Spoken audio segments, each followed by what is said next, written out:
So in the end, it wasn't just one problem. I just didn't want to deal with it going forward. So I decided to completely change out the entire... Okay, ladies and gentlemen, it's story time. This might be a little bit of a long one, but make sure you stick around till the end of the video because I'm installing an awesome upgrade on my R33 GT-R. It feels kind of gross asking, but please consider subscribing and liking the videos. It definitely helps me out in a way that I can put that back into the channel and make more videos, which I really want to do, and I really want to share all this stuff with you guys. So if you like what I'm doing, you like the videos, and you're interested to see what I have going forward with this car, then definitely, do all the YouTube things, like and subscribe. So if you saw the last video where I installed the Tomei titanium exhaust on this car, then you may have noticed something. Did you catch it?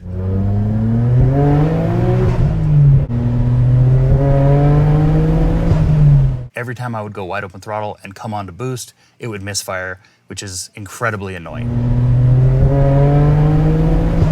And the crazy part with this is, it's basically been happening since the day I got the car. I went down an absolute rabbit hole of trying to figure out and troubleshoot and diagnose what was going on with this car and what was causing this misfire.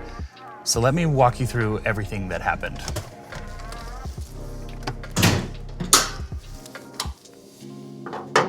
When I first noticed the misfire, I started with all the obvious stuff, of course. New spark plugs, gapped correctly, no change. New coil igniter, which can be an issue on these cars, swapped it out for a known good one, no change. I even bought a brand new OEM ignition coil and started swapping out the coils one at a time to see if the misfire would go away. It actually sort of got slightly better, which seemed promising, but it didn't completely go away. At this point, I knew I was missing something or overlooking something. Misfires can come from a lot of places. Ignition issues, fuel system issues, airflow issues, boost leaks, internal engine problems, all kinds of different things can, or in combination with each other, cause misfires. I traced all the wiring to the ECU, everything was good, including testing the power and ground output from the ECU for the individual coil drivers and ignition drivers. Good. I looked at the airflow meters because those can also be an issue on these cars, and they actually looked fairly new and they looked good. No issues found there. Did a compression test. It tested completely normal and good. The engine ran perfectly fine everywhere except for under, initial throttle tip into wide open throttle and boost coming on. But there was also something else I noticed with the car, which was that it just sort of overall felt kind of lazy. It wasn't making full boost. It wasn't making the stock boost that I was expecting it to make. And it just didn't feel like it pulled all that hard. So even though I had just replaced the spark plugs, I decided to pull them out again just so I could, look at them and see if, there was any visual indicators of an engine performance problem or, something going on. I found something interesting. Cylinders 1 through 3 looked completely normal. The air-fuel ratio by eye on the spark plug looked nice. They were slightly golden brown. Everything looked good. Cylinders 4 through 6 were extremely rich. Tip of the plug was extremely black, like it was basically fouled. So obviously I knew I had some sort of an issue with the back half of the engine. So since the car felt down on power and I was obviously seeing less than expected boost, I decided to do a full boost leak test. I filled the entire intake system from the inlets of the turbos, through all the charge piping, the intercooler, into the intake manifold and throttle bodies with smoke, and I immediately found leaks. A lot of leaks. Turbo inlet and outlet gaskets, intake manifold gasket, the throttle body gaskets, the idle air control system components under the intake manifold. Basically everywhere that air should not be escaping from had some kind of a leak in it.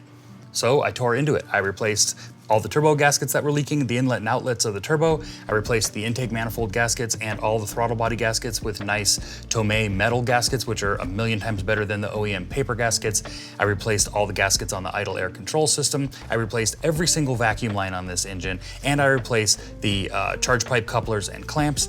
While I had everything apart, I also replaced, just for good measure, all the coolant hoses. So every single coolant hose on this car now is from PRP, nice silicone hoses. So I basically just dove into it and did all that stuff to try to alleviate the boost leaks and do any other maintenance type components I could do while I was in there, and had the intake manifold out, because that is a little bit of a pain in the butt if you've never done an intake manifold or dealt with the throttle bodies or anything on an RB car with the engine in the car. It's a little bit of an undertaking. It's not the worst thing on a car I've ever done, but it definitely sucks, and it's something that I don't want to have to repeat do. So I also, while I had the intake manifold out, if you've ever done an oil change on an RB engine, you know how much of a pain in the butt the stock oil filter location is to get to. I decided to install a Taarks GReddy collab engine oil filter relocation kit. Obviously that doesn't have anything to do with the misfires, but it would have been stupid on my part to not replace that while I had the intake manifold out and had full access to the factory oil filter housing location. After all of that work, I took the car for a test drive and the misfire was still there. I was so freaking frustrated. So at this point, I finally broke down and bought Nissan data scan software and a consult interface cable so I could look at live data from the engine in real time as it was running. You're probably asking yourself, why didn't you do this before? And that was because I had plans for this car to put a Hall Tech in it, and I didn't want to spend money on another diagnostic system, you know, utilizing software and a cable and all that stuff to go into the factory ECU. It wasn't that expensive, and I wish I would have just done it because I would have figured out the misfire issue a lot sooner. In hindsight, it did give me the ability to find other issues and things that were potentially lurking that could have been wrong with the car and resolve those issues and do those maintenance things, you know, at the same time, like finding those boost leaks and replacing all the coolant hoses and vacuum lines and all that stuff, you know, that was easier to do while having the intake manifold out to replace the intake manifold gaskets. So a little bit of a silver lining there. By the way, I did order the Hall Tech and a whole bunch of other upgrades for the car, including some internal engine components.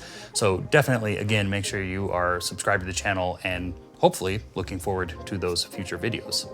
With the data scan software, I immediately found the issue, the culprit, the cause of this mysterious misfire, and that was the rear turbo O2 sensor was completely dead. Therefore, was dumping a ton of fuel to that rear bank of cylinders, 4, 5, and 6, to try to get the fuel mixture up because it thought it was incredibly lean. Therefore, creating a rich misfire issue. And honestly, like, this one really surprised me. I've had cars with bad O2 sensors before. I think in the first video I mentioned that I worked in the automotive industry for almost 20 years as a master tech. I've never had an O2 sensor cause this bad of a rich condition that it actually created a rich misfire. So this one definitely threw me for a loop and was kind of a new one.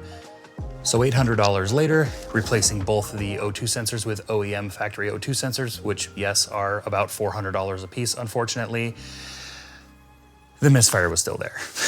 No, I'm just kidding. The car felt incredible. It was smooth and responsive and making full boost and full power, and everything felt great. And I was driving the car around, seemed like the issue was fixed until it wasn't. Everything just seemed like it was great, and then the misfire started to develop again. Luckily, this time it wasn't quite the same misfire. It didn't quite feel the same, and I just had this thought that it felt more ignition related, like potentially a bad ignition coil, than what was happening previously with the rich misfire. But luckily, I had another new OEM ignition coil. So again, I started swapping the ignition coils out one at a time, and when I got to cylinder number 4, misfire gone. So in the end, it wasn't just one problem. It was the big problem of the O2 sensor being dead, but also intermittently that number 4 ignition coil. These cars are notorious for having ignition system issues, you know, problems with the factory ignition system. I just didn't want to deal with it going forward, so I decided to completely change out the entire factory ignition system. And that is what we are going to be finally diving into in this video and installing on the car. Here we have the HKS ignition system. Of course, comes with the coils. Nice billet mounting plate for the coils. Aluminum like dust seals that go down into the cylinder head. I've got the O-rings for that. All the hardware, nuts, bolts, some standoffs, some other things we'll need to install it. And what I'm actually really excited about is a new ignition wiring harness. Mine is in good condition, but it is hard and brittle and old, and I'm terrified to touch it. So let's get to installing this.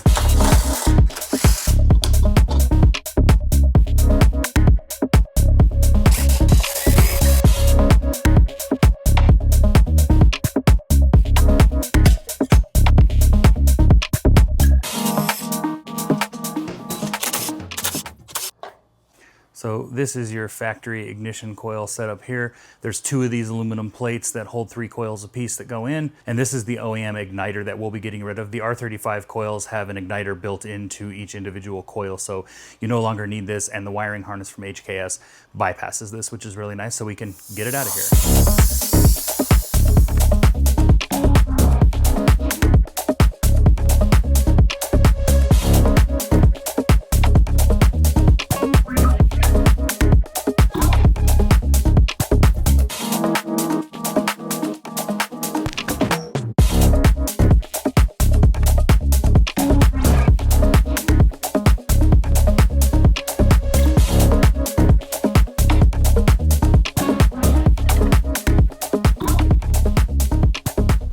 This looks freaking incredible.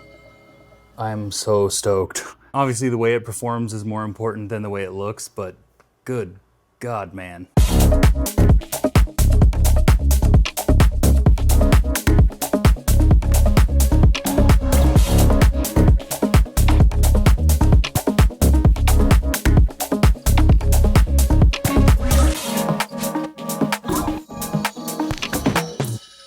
Voila. That looks amazing. Do you ever have one zip tie left that you grabbed and you really want to install it somewhere, but you really don't have a place to install it? Oh, actually, I just found a spot. Excellent. Excellent.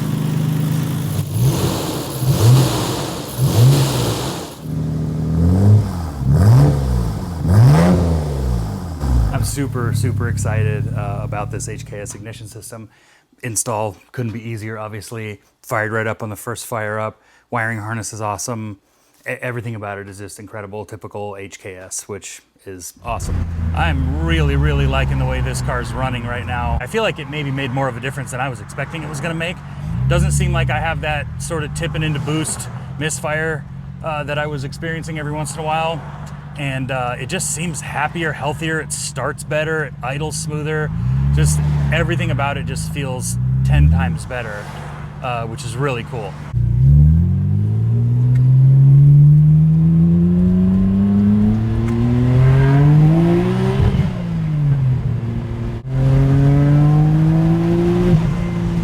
God, it's crazy how good this car feels for only running 12 pounds of boost. Oh, man. It feels like it's making way more power than one of these makes on only 12 pounds.